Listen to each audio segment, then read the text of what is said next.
नगरीय सभ्यता के बाद ग्रामीण सभ्यता का उदय होता है। तो आर्य सभ्यता भारत के जो संस्थापक हैं वो भी आर्य ही माने जाते हैं, भले ही विदेशी थे। लेकिन आज भारत में, उत्तर भारत में जो आर्य संस्कृति है तो उसकी देन आर्य ही माने जाते हैं। बड़ा टॉपिक है, तो उसमें जो आपके काम किए हैं, जो एग्जाम में पूछी जाती हैं, उन्हीं को बताना है। क्योंकि प्राचीन भारत और मध्यकालीन भारत में थोड़ा सा पढ़ते समय प्रांत में चूजी होना पड़ेगा। अब इस चक्कर में कि आप सब समेटें तो फिर नहीं समझ में आएगा। तो सुनिए सारा, लिखिए वही जो आता है, पढ़िए वही जो पूछा जाता है। पहली हेडिंग वैदिक काल, वैदिक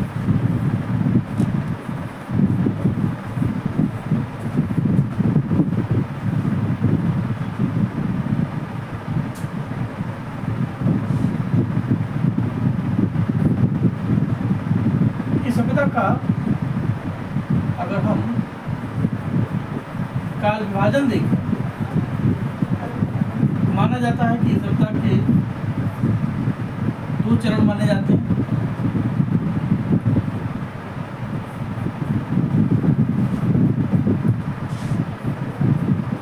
(1500 से 1000 ईसा पूर्व)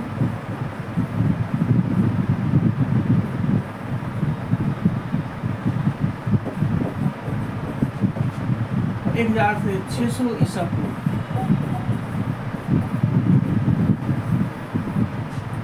इस कालखंड में जिस सभ्यता का उदय हुआ वो है वैदिक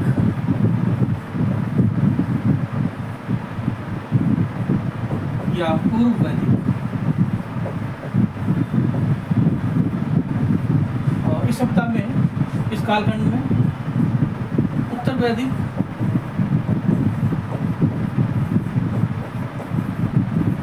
काल, सभ्यता वैदिक ही है। बस जैसे जैसे समय बीतता गया वैसे वैसे सभ्यता के में कुछ नए परिवर्तन हुए, कुछ नए लक्षण दिखाई पड़े। जहाँ जहाँ चेंजेज आएंगे वहाँ मैं बताता चलूँगा। न्यू शायरी का स्वागत है। वैदिक सभ्यता में सबसे पहले प्रश्न ये उठता है कि ये सभ्यता आई कहाँ से, ये सभ्यता का क्या आधार है। तो इस सबसे पहले हमें जानना पड़ेगा कि हमारी जो मेन सभ्यता थी सिंधु घाटी की सभ्यता, इस सभ्यता के बाद आर्य सभ्यता का उदय होता है। और सिंधु के क्षेत्र की जो नदियाँ हैं उसी क्षेत्रों में आर्य सबसे पहले एस्टेब्लिश होते हैं, वहीं से अपनी सभ्यता का विकास होता है। तो इस आधार पर इस सभ्यता के जो निर्माता हैं वो है आर्य। आर्य का अर्थ होता है मीनिंग श्रेष्ठ या कुलीन व्यक्ति। एक अच्छे कुल का व्यक्ति, यूनिक हो, हाई क्लास सोसाइटी का।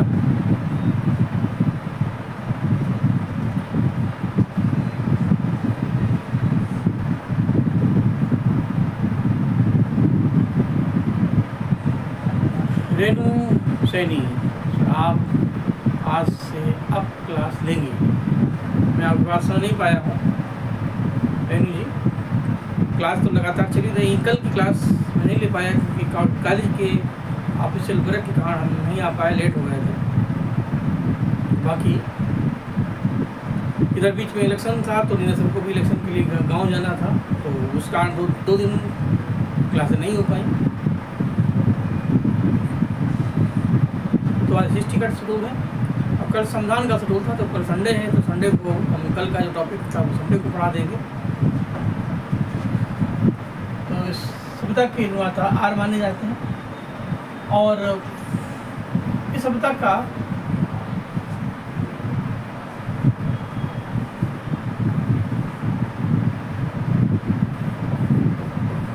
अब उससे पूछा जाता है आर्यों का मूल स्थान क्या है, ये कहाँ से आए।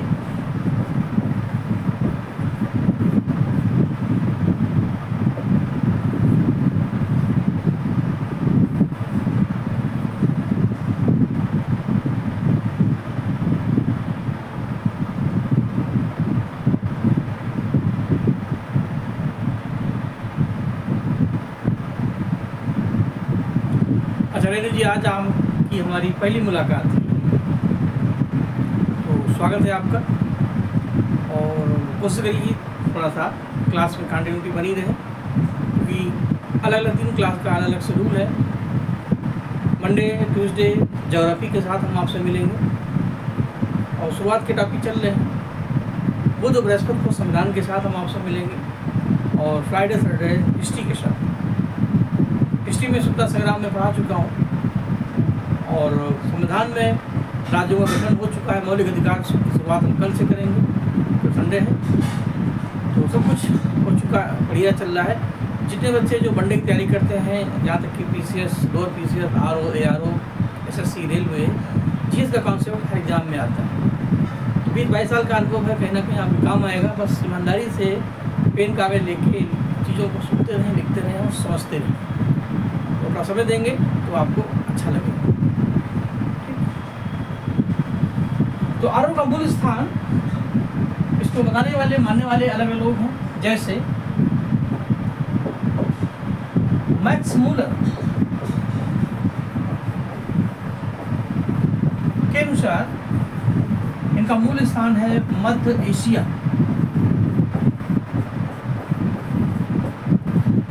लेकिन मध्य एशिया में बोधज कोई में एक अभिलेख मिला था जिसमें इंद्र, वरुण, मित्र, नासत की इमेज मिलती। मैं अभी इसका अलग से डिटेल करूँगा। तो बताते हैं कि उम्मीद है कि मध्य एशिया के एशिया माइनर क्षेत्र में हो सकता है कि सभ्यता के साथ व्यापार होता हो, इसलिए ये सभ्यता वहाँ से आई। इस तरीके से तिलक ने आर्टिक होम टू वेदार्थ इनका क्षेत्र उत्तरी ध्रुव माना है।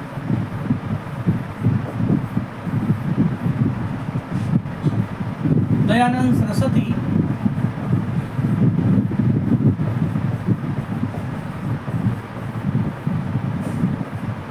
तिब्बत क्षेत्र से आर्यों को जोड़ते हैं। सबसे इम्पोर्टेंट सेक्शन है मध्य एशिया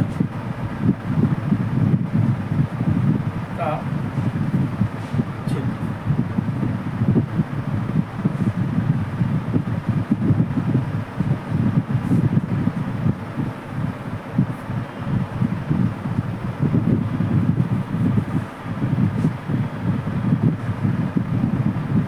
यहाँ पर लिख दीजिएगा बोधज कोई अभिलेख।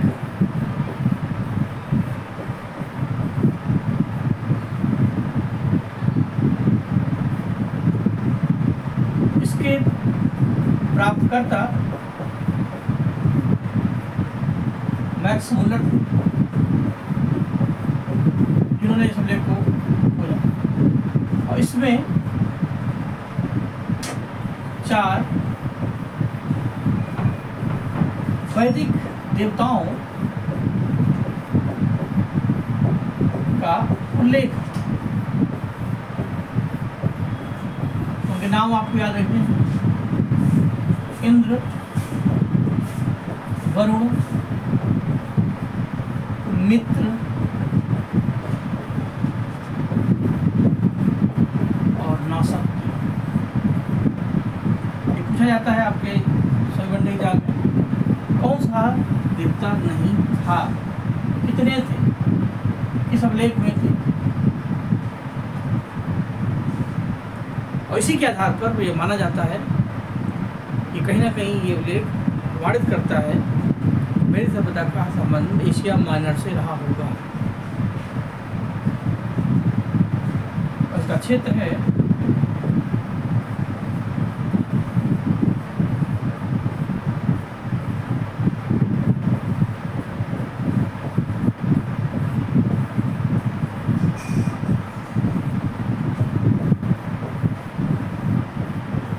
मध्य एशिया में ये अभिलेख प्राप्त। तो हमारा काम है वो टॉपिक को उठाना और वो टॉपिक बताना जो आपके एग्जाम से ओरिएंटेड माने जाते हैं, जहाँ से क्वेश्चन बनते हैं। तो हमें हमारे अनुसार छाटने दीजिए, इससे सिस्टमेटिक चलते भी रहेंगे, समझते भी रहेंगे, पढ़ते भी रहेंगे। बीच बीच में अपने कमेंट भी करते रहें, जुड़े भी रहें। ऐसा ना लगे कि हम पढ़ाते रहें और आप बीच चुपके से निकल जाएं। तो हाय हेलो, अच्छा लग रहा है, ये प्रॉब्लम जो भी हो, चलते रहें।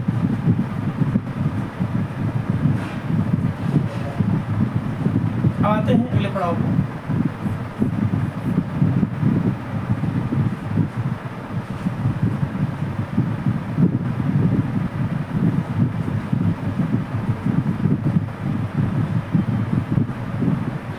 इस सभ्यता का डिटेल करने के लिए इस सभ्यता को हम अलग अलग हिस्सों में डिवाइड कर देते हैं, जैसे भौगोलिक क्षेत्र, राजनीतिक क्षेत्र, सामाजिक क्षेत्र, आर्थिक क्षेत्र, धार्मिक क्षेत्र। तो उसी आधार पर क्वेश्चन परोसने में आसानी होगी। तो शुरू करते हैं। सबसे पहले इस सभ्यता का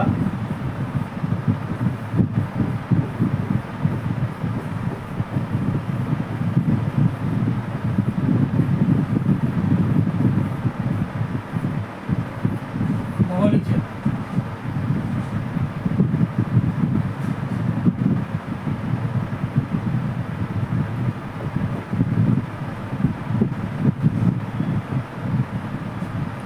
भौगोलिक क्षेत्र में ऋग्वैदिक काल में और अर्ली वैदिक काल में जो अंतर आएगा, उसी को समझाने के लिए हम पहले मैप का सहारा लेते हैं। उसी के आधार पर हम नोट बनाते हैं। तो आप इसमें इस तरीके से कर सकते हैं।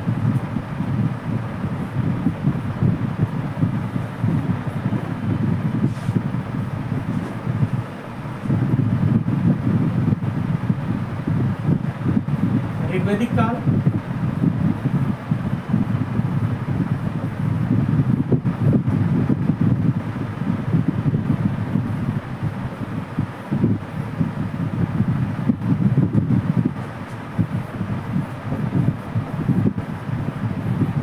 उत्तर वैदिक काल।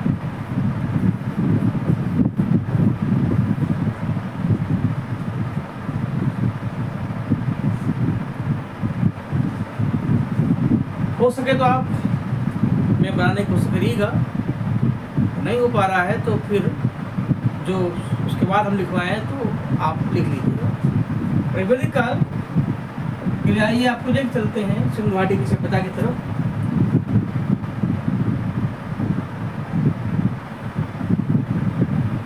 ये हमारा नॉर्थर्न हिमालय, और आप जानते हैं सिंधु घाटी की सभ्यता के अवशेष पर ही इस सभ्यता का उदय होता है, विकास होता है। और आगे चल करके ये सभ्यता गंगा के मैदानों में आ जाती है और सिंधु के मैदानों से होते हुए ये उत्तर भारत में एंट्री करती है। तो इस आधार पर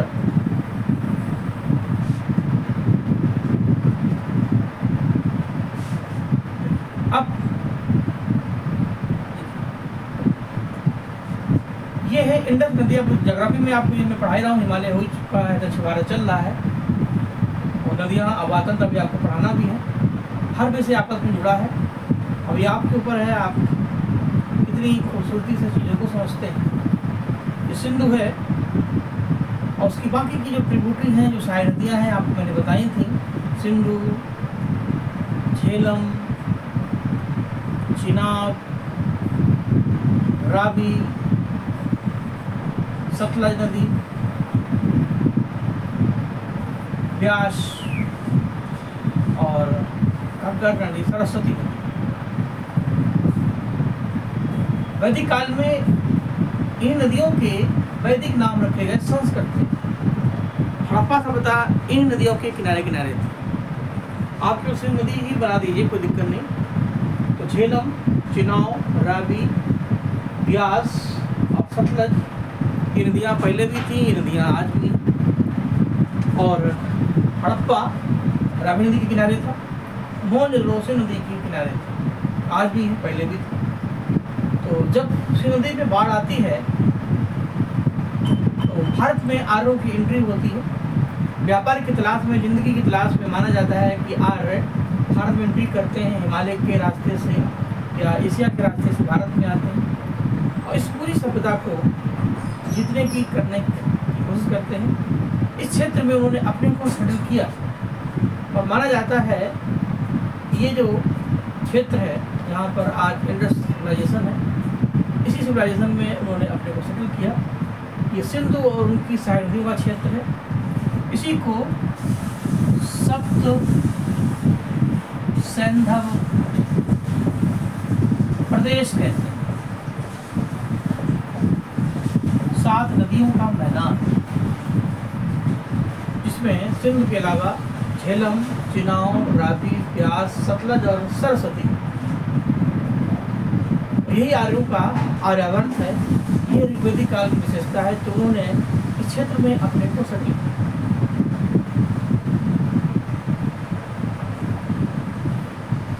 ठीक पंडित राव रेणु सैनी जी, लगता है आप आके चली गई है, तो उपस्थिति दर्ज कराएं। देखिए बहुत जरूरी है, 1-2 मिनट में आप किसी लेक्चर को, किसी को जज नहीं कर सकते। अगर अंदर सीखने की, जानने की प्यास है तो अपने आप हम चीज़ों को ले दें।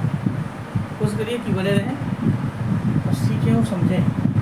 तो ऋग्वेदिक काल का भौगोलिक क्षेत्र था सब संधव प्रदेश। ये 7 नदियों के मैदानों में स्थित था और इस क्षेत्र में वो लोग रहते थे। इनका आवास क्षेत्र है और पहले यही क्षेत्र था, सिंधु घाटी की सभ्यता था। फिर आगे जब सामाजिक समीकरण बताएंगे तो फिर बताएंगे कि जो मेन भारतीय थे उनको आर्यों ने अपना दास बना दिया, वो अनार्य यानी शूद्र हो गए। बाकी के जो आर्य थे वो ब्राह्मण से पूरी वैश्य में बदल गए और इसलिए यहाँ से वर्ण व्यवस्था भी शुरू हो जाती। धीरे धीरे आर्यों ने अपना क्षेत्र बढ़ाना शुरू किया और आप जानते हैं कि ये गंगा नदी पहले भी थी, आज भी। तो आगे चलकर के उत्तर वैदिक काल में जो इंडस सिविलाइजेशन थी, जो सिंधु नदी थी, यहाँ से आगे बढ़ते हुए आर्यों ने गंगा और यमुना के मैदानों में अपना आवास बनाना शुरू किया। और दक्षिण भारत में एक चीज़ों में क्लियर कर दूँ कि ये विंध्याचल पर्वत है, बी से विंध्याचल, और इसी के नीचे एक नदी है जिसका नाम है नर्मदा। ये भी आपने पढ़ा चुका हूँ, जो पढ़ा हुआ है उसका फायदा उठाओ। आर्य खेतीबाड़ी करते थे, गाय उनके लिए बहुत पूज्य थी, इसलिए उन्होंने वहीं पर रहना शुरू किया जहाँ पर खेतीबाड़ी होती है। सिंध का उपजाऊ मैदान तो था ही, लेकिन अब बड़ा परिवार हो चुका था। आर्यों ने अपना साम्राज्य विस्तार किया। रामायण महाभारत का काल है ये। तो भरत, कुरु वंश, कुरुक्षेत्र इसी क्षेत्र में आता है। षोडश महाजनपद आ चुके थे इसी क्षेत्र में। आगे चल कर के महात्मा बुद्ध और महावीर स्वामी आते हैं। मगध साम्राज्य का उत्कर्ष होता है और बाकी जनपद उसी में विलय होते जाते हैं। तो इस आधार पर आर्यों ने नर्मदा नदी को पार नहीं किया। तो दक्षिण भारत में जो मेन संस्कृति थी, जिसको हम द्रविड़ संस्कृति कहते हैं, वो सुरक्षित रही, क्योंकि आर्यों ने दक्षिण भारत की राजनीति में कोई इंटरेस्ट नहीं लिया। और सिंधु घाटी की सभ्यता के लोग थे वो भी बेसिकली द्रविड़ ही माने जाते हैं। तो जो यहाँ रह गए वो दास बन गए, जो बच गए वो साउथ आ गए। ऊपर का जो एरिया है, जो सिंधु नदी से लेकर गंगा नदी के बीच है, इस पूरे क्षेत्र को आर्यावर्त कहते हैं। आर्यावर्त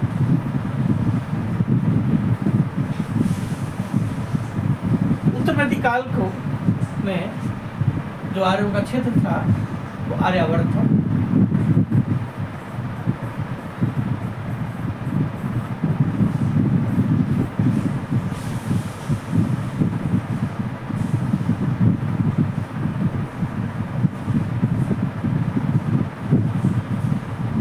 अब इसमें नोट्स क्या बनेंगे, आप बनाएंगे तो नोट्स ये बनाएंगे कि सिंधु घाटी की सभ्यता, ऋग्वेदिक काल सिंधु से सरस्वती ये सतलज के बीच थी, और ये सभ्यता सरस्वती से, क्योंकि ये सिंधु है, गंगा के बीच थी। तो इस आधार पर दोनों में अंतर आएगा। तो इसको मैं नए पेज पर ले आता हूँ, आप इसी के जस्ट नीचे लिखिएगा ऐसे।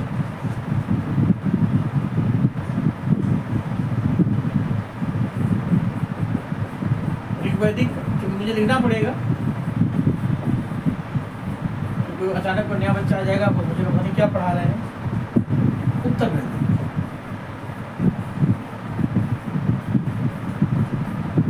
हेडिंग है हमारी भौगोलिक क्षेत्र। तो ऋग्वैदिक में भौगोलिक क्षेत्र है सिंधु से सरस्वती,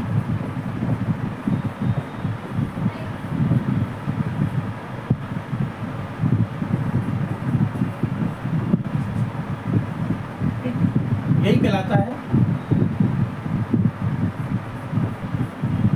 सप्त सैंधव प्रदेश।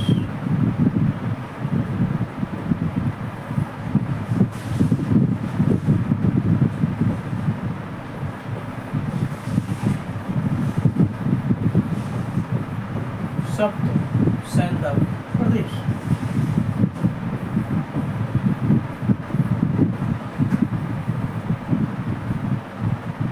इसकी अगर हम लोकेशन देखें क्षेत्र, तो उसमें आज का पाकिस्तान,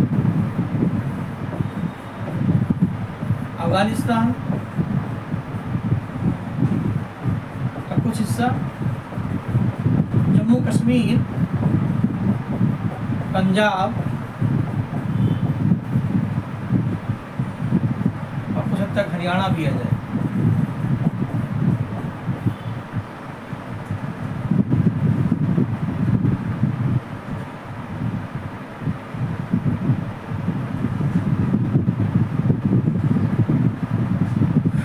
सरोज नमस्कार। गर्मी बहुत ज़्यादा पड़ रही है इसमें, तो अपना ध्यान रखें।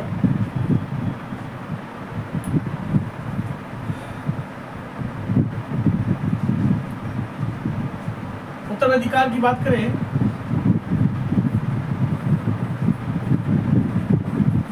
तो सरस्वती से गंगा,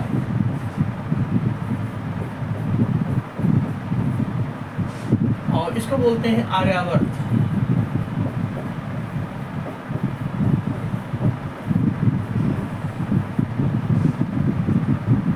और इसकी लोकेशन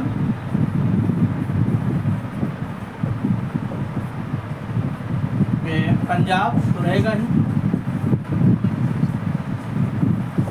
यूपी रहेगा, बिहार रहेगा,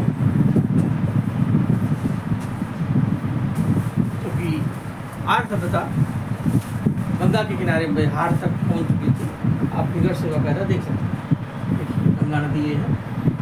तो यहाँ पर धीरे धीरे ये उपजाऊ मैदान था, गाय पालते थे, खेती बाड़ी करते थे। जहाँ नदी होगी, जहाँ मैदान होंगे, वहाँ आर्य होंगे। और आर्यों की जो अंतिम सीमा है वो नर्मदा नदी। इस पर्वत को, विंध्याचल पर्वत, जो भारत को उत्तर दक्षिण में विभाजित करता है, विंध्याचल पर्वत आर्य संस्कृति को द्रविड़ संस्कृति में विभाजित करता है। ये भी खास बात है। देखिए, ये आर्यावर्त है, ये आर्य संस्कृति है, तो इसको विभाजित करता है विंध्याचल पर्वत। नीचे की भाषा है द्रविड़, ऊपर की भाषा है आर्य भाषा, हिंदी, देवनागरी लिपि। इसलिए भारत में भाषा और संस्कृति दोनों अलग हो जाती है।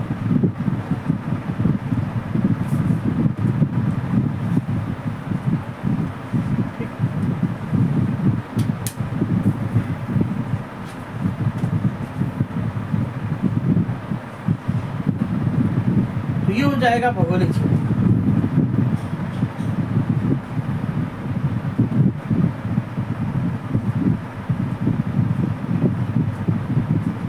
अब आगे तो सिंधु घाटी की सभ्यता में और वैदिक सभ्यता में अगर हम अंतर देखें, डिफरेंस देखें, सिंधु घाटी की सभ्यता एक नगरीय सभ्यता थी और वैदिक सभ्यता एक ग्रामीण सभ्यता थी। दूसरा अंतर, सिंधु घाटी की सभ्यता का आय का स्रोत था व्यवसाय, जबकि लोगों का वैदिक सभ्यता का आय का स्रोत था कृषि करना और पशुपालन। या स्टेटस का सिंबल था गाय का होना। आज जिसके पास जितनी 4 व्हीलर गाड़ियाँ हैं, BMW जैसी, जितने जिसके पास मकान है, उसका उतना ही स्टेटस है, वो उतना ही बड़ा आदमी है। लेकिन वैदिक काल में जिसके पास जितनी गाय है, वो उतना ही समाज में उसका स्टारडम है, उतना ही उसका स्टेटस है। गाय उसमें कह सकते हैं प्रतीक की संपन्नता का सब, और समाज में एक रुतबे का। गाय के नाम से युद्ध भी हो जाती है, लेकिन आज उल्टा हो गया। रामचंद्र कह गए सिया से ऐसा कलयुग आएगा, हंस चुनेगा दाना भूखा, कौआ मोती खाएगा। आज गाय रास्ते में है, रोड पे रहती हैं, हम लोग भगा लेते हैं, और डॉगी को इसी हाल में हम आराम से पालते हैं। समय है एक जैसा नहीं रहता। तो ये कुछ अंतर है। एक अंतर और आपको मिलेगा, सिंध सोसाइटी की सभ्यता का समाज जो था वो मात्र प्रधान था, मदर बेस्ड सोसाइटी, मात्र पूजा होती थी। तो वैदिक सभ्यता का जो समाज था वो पितृ प्रधान था, क्योंकि आर्य जो थे पुत्र प्रेम ज़्यादा था, इसलिए परिवार का मुखिया जो था वो पिता होता था, पूरा पिता। आज भी उत्तर भारत में पंजाब, हरियाणा, यूपी, राजस्थान चले जाओ, यहाँ पर बेटा बेटी एक समान नहीं है। आज तो कम हो गए, पहले तो और ज़्यादा थे, क्योंकि उसी बेल्ट का ये प्रभाव दिखता है। फिलहाल आगे बढ़ते हैं।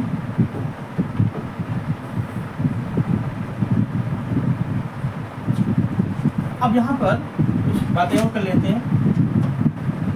भौगोलिक क्षेत्र की बात अगर चल रही है तो इसमें एक हेडिंग डाल दीजिए, वैदिक कालीन नदियाँ। नदियाँ तो वही हैं जो थी, सभ्यताएँ आती और चली जाती हैं, लेकिन नदियाँ जो कितनी हो रहती हैं, उनमें कोई चेंजेज नहीं होती। पंची नदियाँ और पवन के झोंके, कोई सरहद न इनको रोके, वो जो कितनी रहती हैं, बहती रहती हैं। तो वही नदियाँ जिनके किनारे से सभ्यता विकसित थी। आर्यों ने संस्कृत भाषा का विकास किया, ब्राह्मी लिपि का विकास किया, तो उन्होंने अपने वेदों में, अपने साहित्य में इनके कुछ संस्कृत नाम दिए। पूछा जाता है तो ये लिख लेते हैं।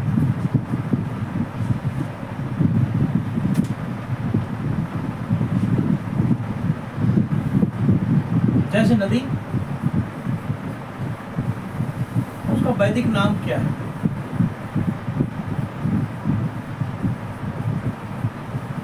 हमारी कोशिश रहेगी कि जहाँ से कुछ ज़्यादा जाते हैं उन्हीं को लिखवाया जाए, उसी को पढ़ाया जाए।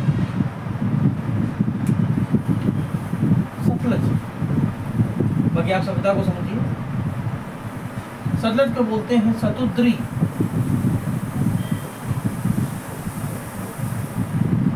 विपाशा, व्यास नदी को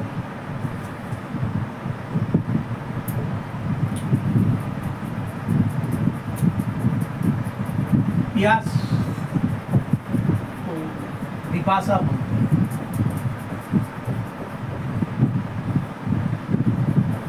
झेलम,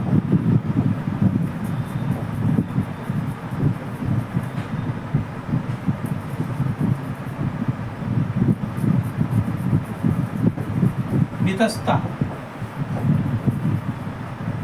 रावी, परुष्णी, चिनाव, अस्किनी,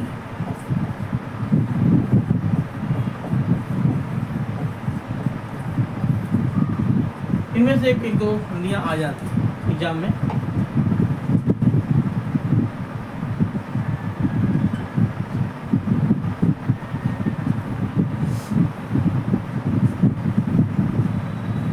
बाकी अपने सेफ्टी के लिए दो चार पढ़ाना हो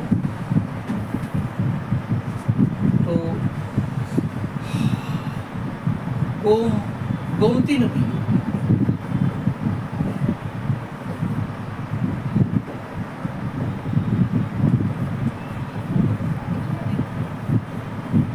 गोमती को बोलते हैं गोमल।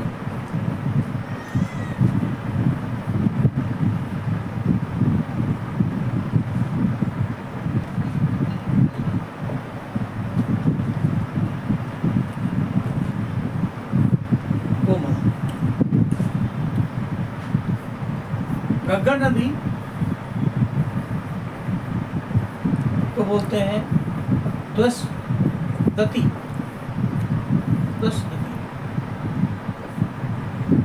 काबुल नदी कुहा। लेकिन जो मेन है वो आपकी वही है जो सिंध की हिस्ट्री होती है, तो उनमें से एक आइडिया आपको मिल जाएगा कि इनसे भी प्रश्न आते हैं। एक सेक्शन तो आपका ये होगा। अब यहाँ से हम बढ़ते हैं आगे की तरफ और अब बात करते हैं राजनीतिक क्षेत्र। राजनीतिक क्षेत्र में क्या क्या खास था, क्या क्या चेंजेज हुए, क्या क्या इम्पोर्टेंट है, तो आइए बढ़ते हैं।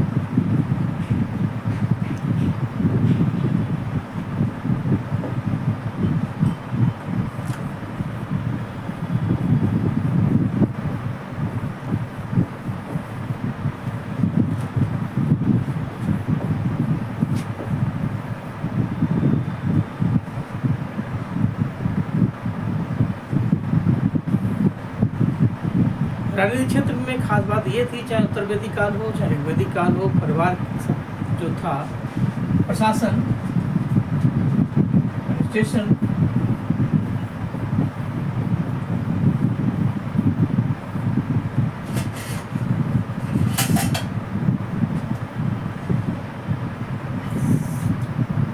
में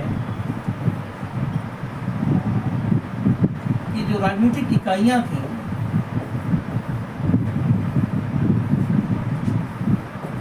पॉलिटिकल यूनिट्स इसको बोलते हैं,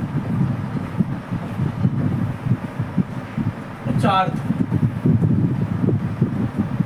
आप इसको ऐसे समझो, प्रशासन चाहे किसी भी सभ्यता का हो, छोटे से बड़े की सीरीज हम बनाते हैं। जैसे आज की बात करें 2024 की, तो सबसे छोटा हमारा यूनिट होता है समाज में परिवार, कुछ लोगों का समूह होता है। तो हमारे शासन की सबसे छोटी इकाई है परिवार। अब परिवार से प्रशासन तो चलाएंगे नहीं, समाज की तो इकाई है, लेकिन कई परिवार मिलकर एक गांव बनता है, विलेज। तो प्रशासन की सबसे छोटी इकाई हो जाएगी विलेज। विलेज में प्रशासन के लिए गांव के प्रधान होते हैं, चुनाव होते हैं। कई गांव मिलकर के ब्लॉक बनते हैं, कई ब्लॉक मिलकर जिला बनते हैं, कई जिला मिलकर मंडल तहसील बनते हैं, उनसे मिलकर प्रांत बनता है, प्रांत से राष्ट्र बनता है, राष्ट्र में राष्ट्रपति और प्रधानमंत्री, प्रांत में राज्यपाल और मुख्यमंत्री, जिलों में नगरों में नगर निकाय महापौर, ब्लॉक में ब्लॉक प्रमुख, टाउन में टाउन एरिया का चेयरमैन, गांव में प्रधान काम करते हैं। अलग अलग समय पर नाम बदल जाते हैं, जैसे कहीं सिख है तो सिकदार, ऐसे ही चोल काल में विजयनगर में नाडू बलनाडू नाम किए जाते थे। दिल्ली सल्तनत में एकता व्यवस्था। तो यहाँ पर भी यही प्रश्न है कि वैदिक सभ्यता की सबसे छोटी जो इकाई थी वो थी ग्राम। टोटल 4 थे, ग्राम, विश्व, जन।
क्वेश्चन पूछा जाएगा कि निम्नलिखित में से कौन वैदिक काल की एक राजनीतिक इकाई थी? नहीं, सीक्वेंस क्रम आ सकता है। तो ग्राम, विश्व, जन, राष्ट्र, ये ध्यान रखिए।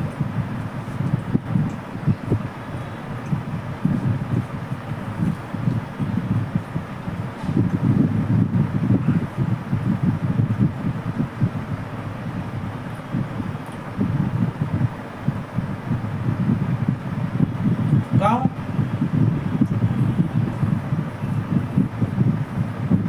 परिवारों का समूह होता है।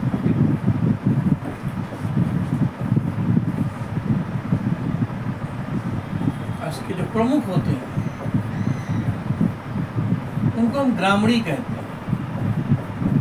आज भाषा में गांव का प्रधान, सरपंच।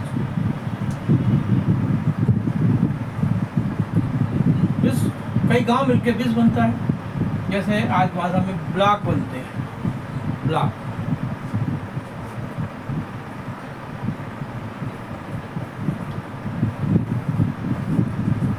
ग्राम समूह, इसके प्रमुख को विस्पति कहते हैं, इसको ब्लॉक प्रमुख कह सकते हैं।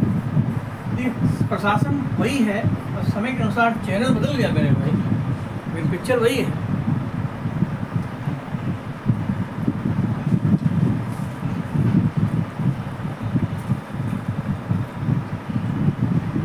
कई गांव मिलते हैं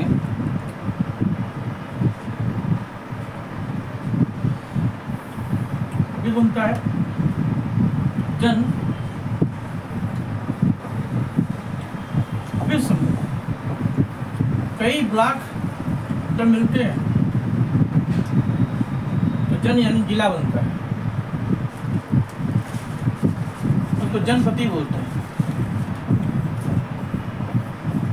उत्तरवैदिक काल में ये जन जो है ये महाजनपद में बदल जाते हैं, यानी बड़े बड़े प्रांतों में हो जाते हैं, एरिया बढ़ जाता है।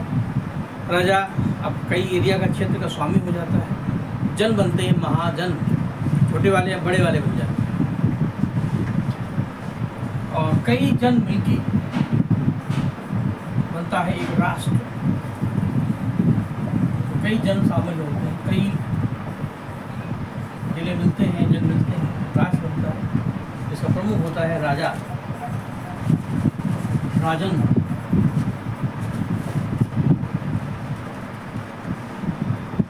ऐसे ही वैदिक काल में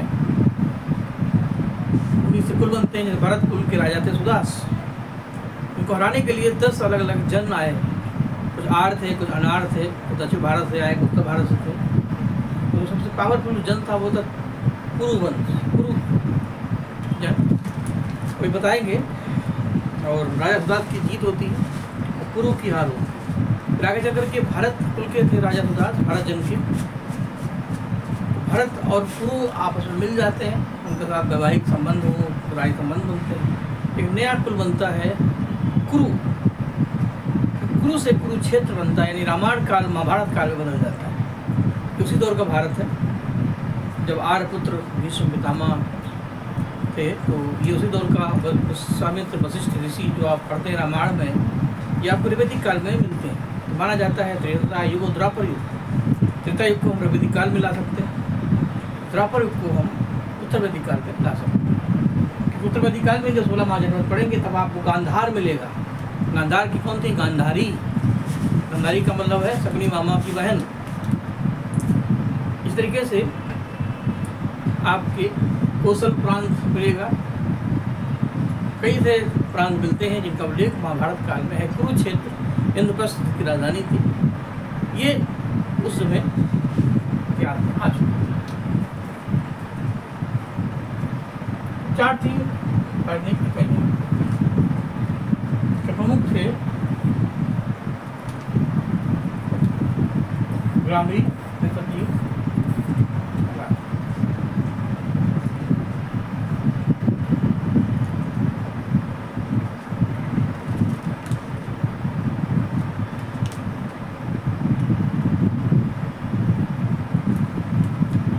कोई बात नहीं गोरा जी। क्लास होनी चाहिए, लाइव हो चाहे रिकॉर्ड फॉर्म में हो, कोई दिक्कत नहीं, क्योंकि मोबाइल पर आपको वो वैसी दिखेगी। बस ये लाइव में तो आपके 2-4 इष्ट मित्र भी दिखते हैं, उनके कुछ कमेंट भी दिखते हैं। भाई जब ऑफलाइन में चली जाती है तो केवल हम और आप ही दिखते हैं, पढ़ते हैं, तो कोई दिक्कत नहीं। बस पढ़ने की प्रयास हो, लेने का भाव हो, लाइन चाहे कोई भी चलेगा।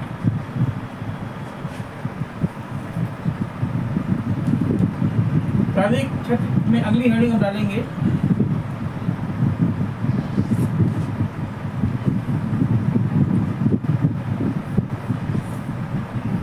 राजनीतिक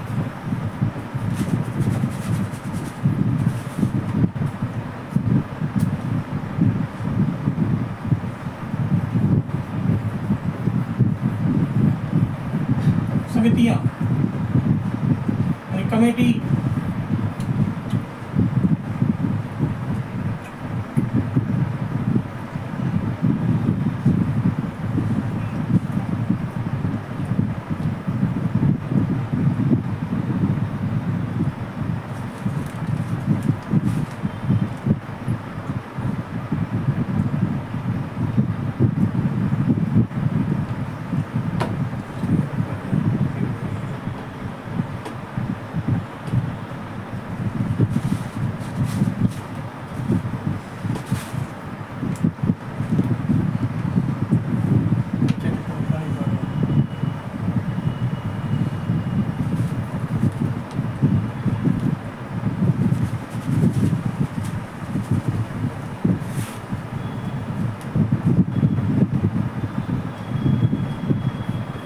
वैदिक काल में 4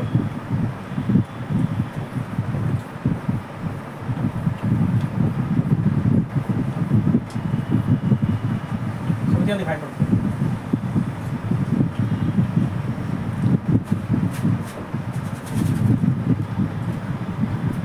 ऐसे बनाते हैं चार्ट बार में।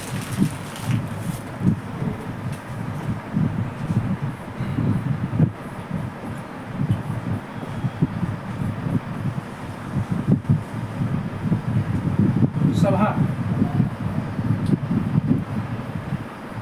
समिति,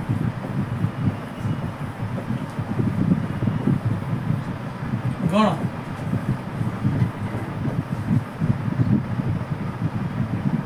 और विदत।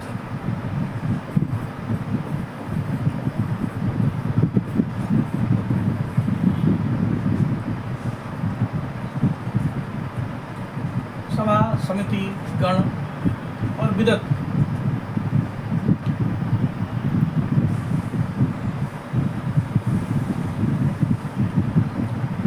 जी गुड इवनिंग। तो ये 4 थी, तो पहले तो कौन थी कौन नहीं थी ध्यान रखना है। अब इनके बारे में जो कुछ जानने को है। सभा,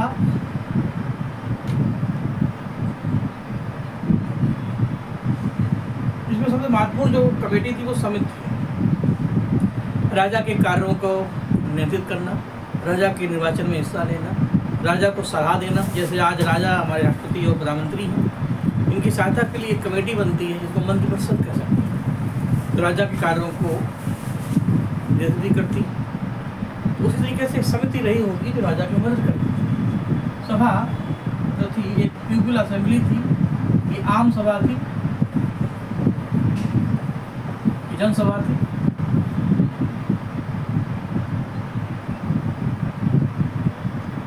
यही चीज गण के साथ थी। बस इसमें अंतर खास बात है, इसमें श्रेष्ठ और कुलीन लोग ही भाग लेते थे।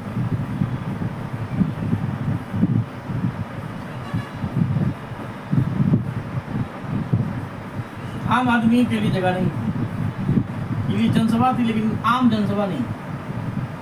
जबकि गण और विदत ये दोनों ही जनरल असेंबली थी। ये आम जनरल जनसभा समितियाँ थी। इनमें आम पब्लिक का रोल था। विदत सबसे पुरानी थी।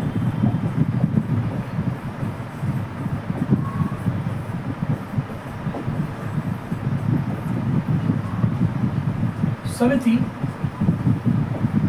को केंद्रीय राजनीतिक संस्था कहते हैं। ये संस्था राजा के कार्यों पर नियंत्रण करती है। यानी अभी इन समितियों का रोल था कि जैसे जैसे आप उत्तरवैदिक काल में बढ़ते जाएंगे, राजा पकड़ में नहीं आए तो बड़ा वाला बन जाता है। इसलिए माना जाता है कि उत्तरवैदिक काल तक आते आते गण और विदत तो गायब हो जाती है और सभा और समिति, जिनको अथर्ववेद में ब्रह्मा की जुड़वा बेटी कहा गया है, ये जुड़वा बेटियां पुत्रियां मानी जाती हैं, इनका भी अब इम्पोर्टेंस उतना नहीं रहा। यानी अब राजा इनकी भी पकड़ से बाहर हो गया, बिल्कुल वैसे जैसे अकबर और बेटी को सरकार से निकल के अब निरंकुश हो जाता है, तो इसलिए इनका महत्व तो कम हो जाता है डिकेज में। ठीक, तो ये तो हो गया रेफरेंस। अब इसी में आगे बढ़ जाते हैं।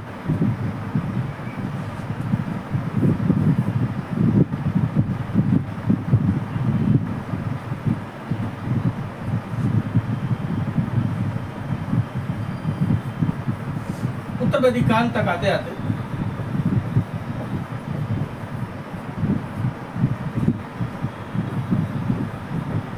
में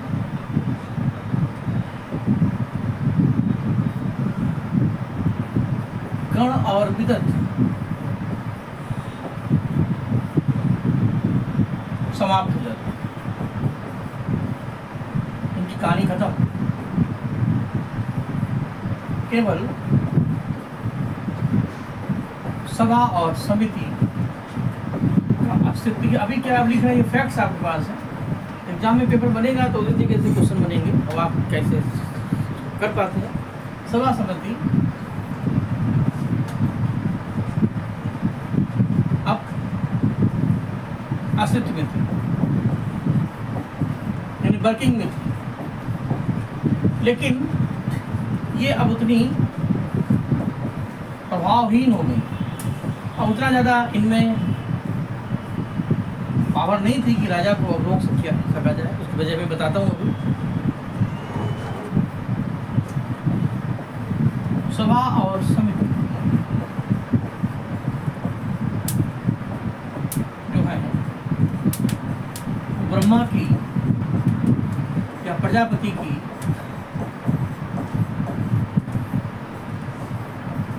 जुड़वा संतानें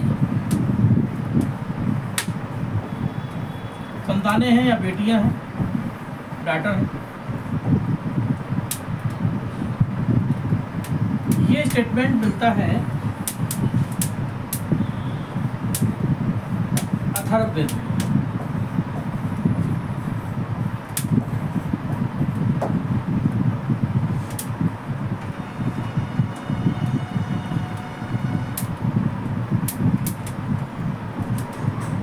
और बढ़िया आगे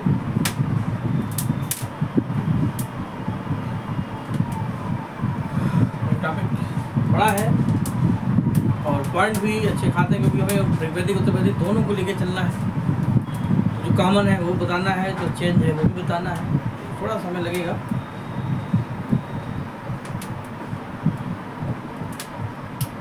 अब यहाँ पर प्रशासन में ही एक चीज़ बता दें, मैंने आपको स्टार्टिंग में बताया था कि अगले वैदिक में, एक बार मैं पीछे चलता हूँ लेकर के मैप की तरफ।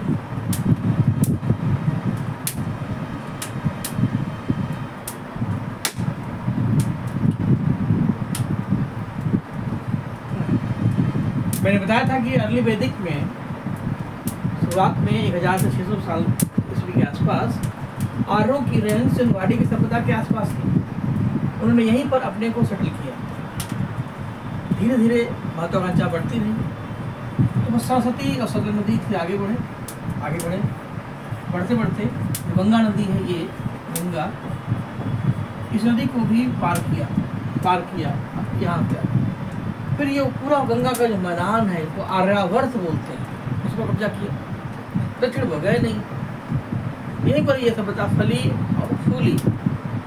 जब छोटा परिवार था, सुखी परिवार था, हम लोग हमारे दो, लेकिन अब परिवार बड़ा हो गया।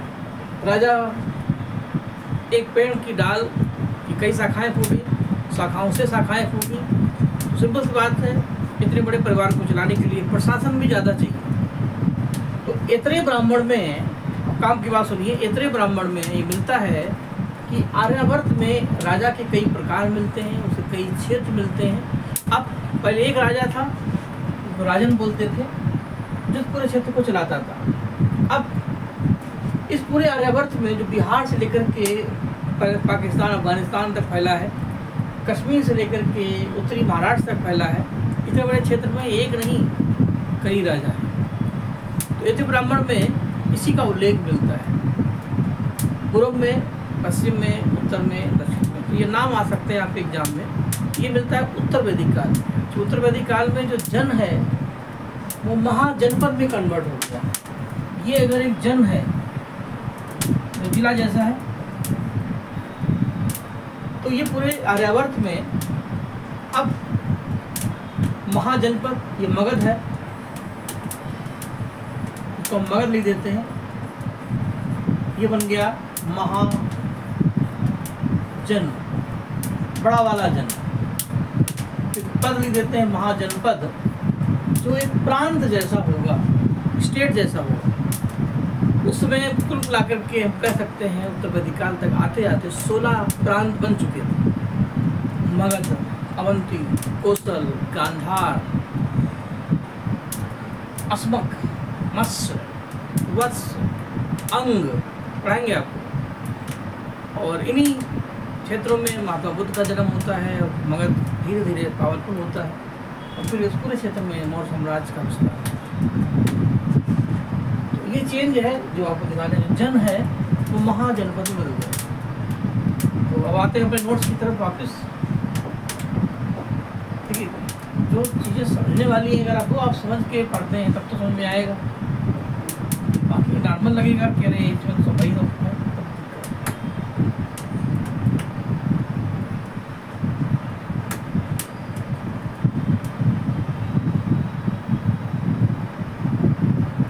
जन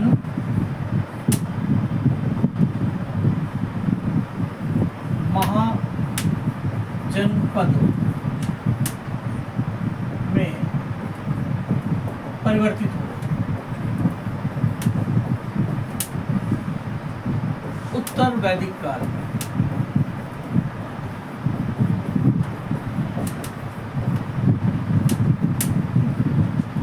ये मिलते हैं टोटल 16, जिनके प्रमाण मिलते हैं उत्तर निकाय और भगवती सूत्र से, वो आपको हम आगे पढ़ाएंगे। अब यहीं पर ग्रामीण क्षेत्र में ही डालेंगे हेडिंग, राजा के प्रकार और उसका क्षेत्र और उसका क्षेत्र विस्तार।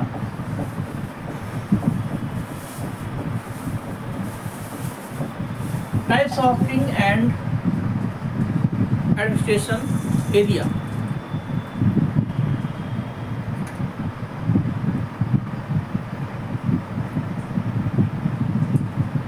ठीक है, तो इसको पूरा कर देता हूँ, फिर क्लास को वाइंड अप कर देंगे। बहुत ज़्यादा है, उनको भी पढ़ाने में दिक्कत है, तो थोड़ा खाएं, अच्छा खाएं, तो मतलब वर्क का हो ही जाएगा। बाकी जो बातें बची हैं, कल संडे है तो कल हम आके इसको पूरा कर देंगे। तो अभी हमसे को नहीं कराएंगे, वो आप अपना करते रहिए।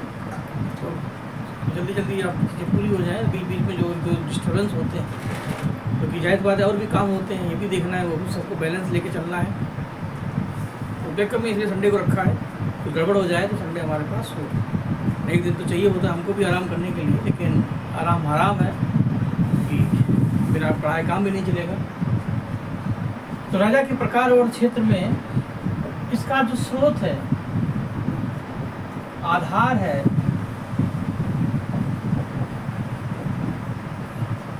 वो है ऐतरेय ब्राह्मण।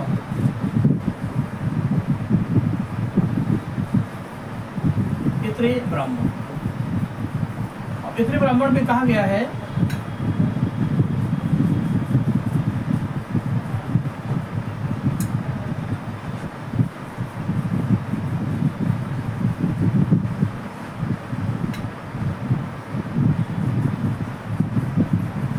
चाहे तो चार्ट बना लीजिए, आपके लिए अच्छा होगा, और हम मैप से अभी आपको समझा दें ऐसे।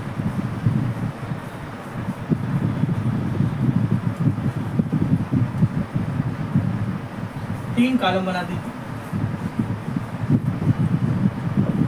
यहाँ पे लिखेंगे दिशा, डायरेक्शन, यहाँ पर राज्य क्षेत्र, स्टेट एरिया, और यहाँ पर लिखेंगे राजा, किंग।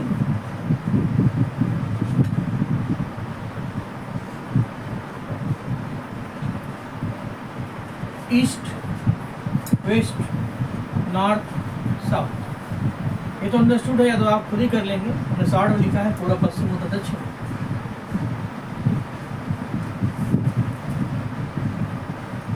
आप इसको इस तरीके से भी कर सकते हैं।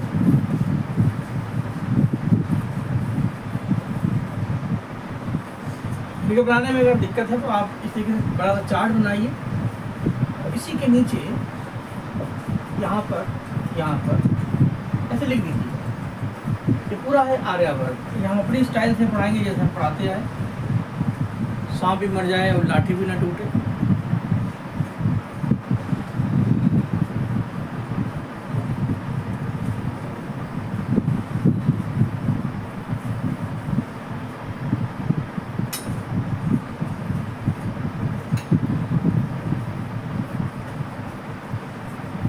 देखिए,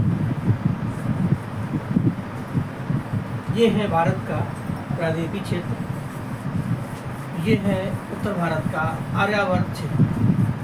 तो हमें पूरे भारत में वैसे भी नहीं जाना है, उतना काम चला लेना जितने से चल जाए, एक आउटलाइन मिल जाए। और आर्यावर्त क्षेत्र में इस तरीके से मैं डायरेक्शन बना देता हूँ।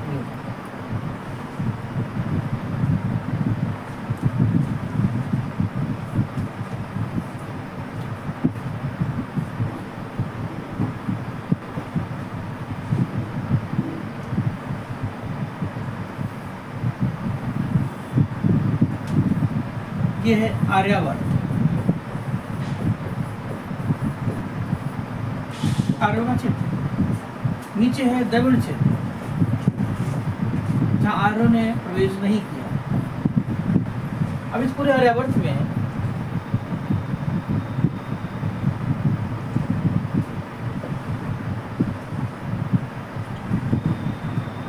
ईस्ट में, ईस्ट है, जो राजा है, जो राज क्षेत्र है, उसको साम्राज्य कहते हैं। राजा को सम्राट कहते हैं। सम्राट चंद्रगुप्त विक्रमादित्य, सम्राट चंद्रगुप्त मौर्य का साम्राज्य, शब्द सुनेंगे आपने। वेस्ट में यानी ये वाला हिस्सा, यहाँ पर जो आर्य जन विकसित होंगे उनको स्वराट कहते हैं, और राजा को स्वराज्य कहते हैं।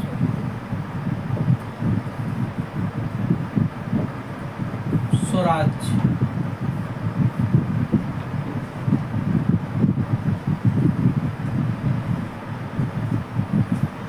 राजा को बोलते हैं स्वराट।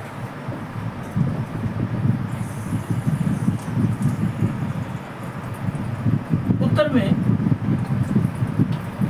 राज्य को बैराज्य बोलते हैं,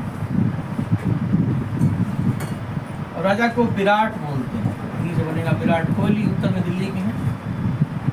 साउथ में भोज्य, और राजा को बोलते हैं भोज। कहाँ राजा भोज, कहाँ गंगू तेली, मध्य प्रदेश में।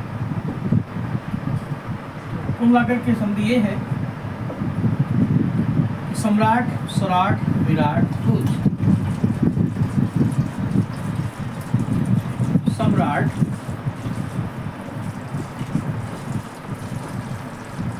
स्वराट, विराट और भोज।